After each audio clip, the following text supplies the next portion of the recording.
I wish I had a normal childhood. Well, my childhood was, in fact, quite normal till the most horrifying thing happened. My father worked in a town far away, and we lived in the countryside.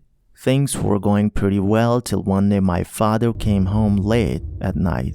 He was usually late as he worked so far away, but this time it was really late.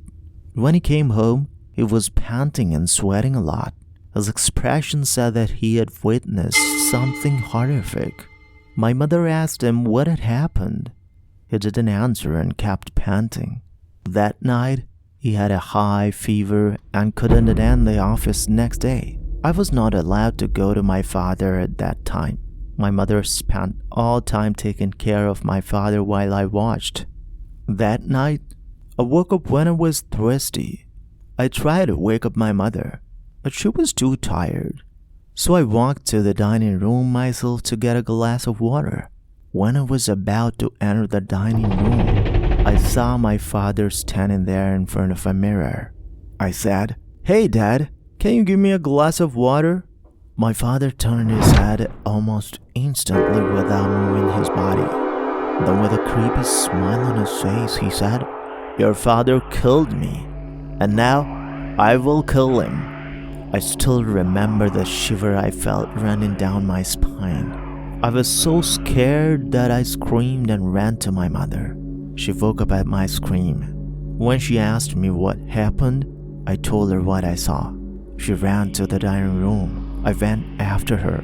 What we saw then still flashes in my dreams and gives me a chill. My father was lying on the floor with his hand put all the way in his mouth. It seemed he was trying to choke himself. My mother ran towards my father immediately and pulled his arm out of his mouth.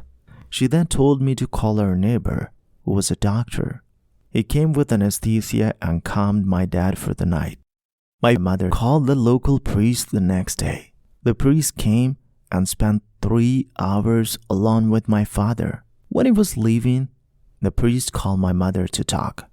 I heard every word he said. He was saying that my father had accidentally run over his spirit and fled the scene. He didn't apologize to the spirit, and this made them angry. Finally, the priest said my father needs to be exorcised immediately. He'll come later at night. After that, he left, telling my mother to make preparations. I was terrified, but at the same time, I was excited to see the exorcism.